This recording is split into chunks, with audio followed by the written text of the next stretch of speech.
Hukumar alhazai ta ƙasa, Allah ya taya muku bisa yadda kuke yi wa alhazai hidima. Hukumar alhazai ta ƙasa, Allah ya taya muku bisa yadda kuke yi wa alhazai hidima.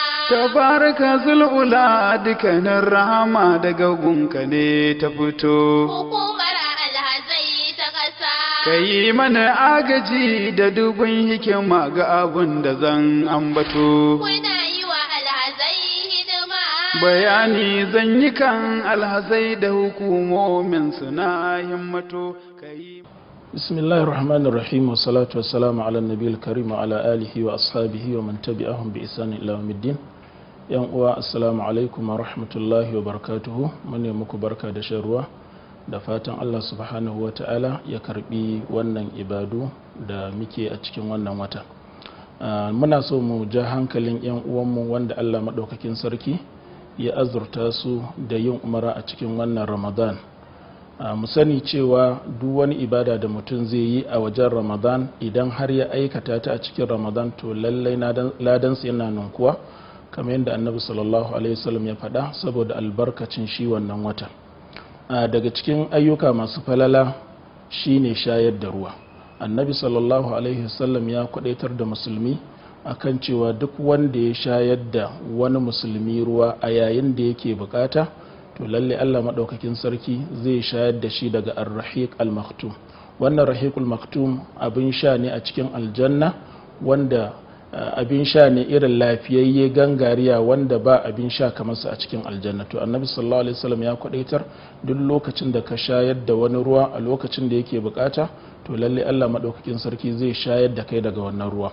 Sannan shi shayar da ruwa a lokacin da ake bukata sanadi ne daga cikin kankare zunubai da Allah maɗaukakin sarki yake wa mutum, sannan hanya ce da mutum zai samu aljanna.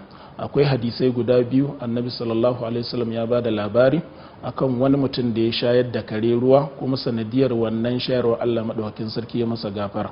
Haka nan Annabi sallallahu alaihi wasallam ya ba mu labarin wata daga cikin karuwai na cikin Banu Isra'il, wadda ita ma sanadiyan shayar da ta wa wani kare lokacin da yake jin kishirwa, Allah ya yafe mata dukkanin zunubanta. To ina ga a ce mutum ya shayar da dan adam.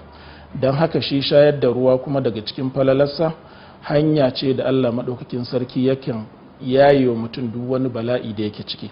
An samu athar daga magabata, ɗaya daga ciki akwai wanda ya zo ma Ibn al-Mubarak yake ce masa akwai wani kurji da ya fito masa, ya yi duk irin maganin da zai yi, kuma duk ya ga likitocin da ya kamata ya gani a wannan lokacin, amma bai samu cewa wannan larurar ta kauce ba.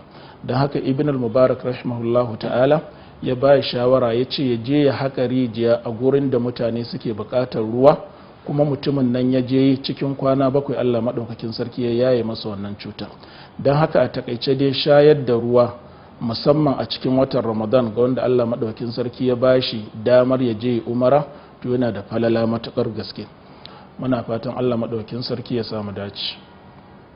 To alhamdulillah, ina taya yan uwa musulmi barka da shan ruwa, da fatar Allah subhanahu ta'ala ya karbi ibadar mu tare da dukkan addu'o'in mu. Na biyu kuma ina jawo hankalin yan uwa musulmi su dukufa wajen bude asusun, shiga cikin asusun adashen gata da zuma zuwa aikin haji, da fata Allah subhanahu ta'ala ya taimaka mana akan wannan aniyar tamu. Nagode.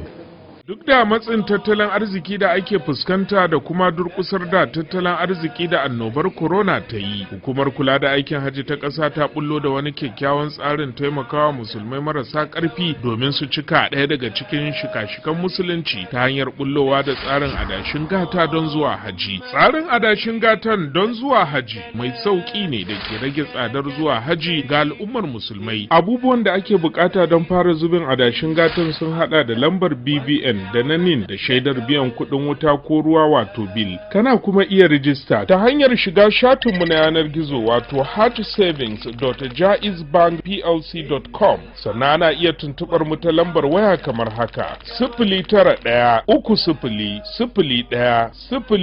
091-301-0000 ko a garzaya bankin Jaiz mafi kusa ko hukumar alhazai ta ƙasa ko kuma hukumar alhazai ta jiha, sannan ka samu halattacciyar riba.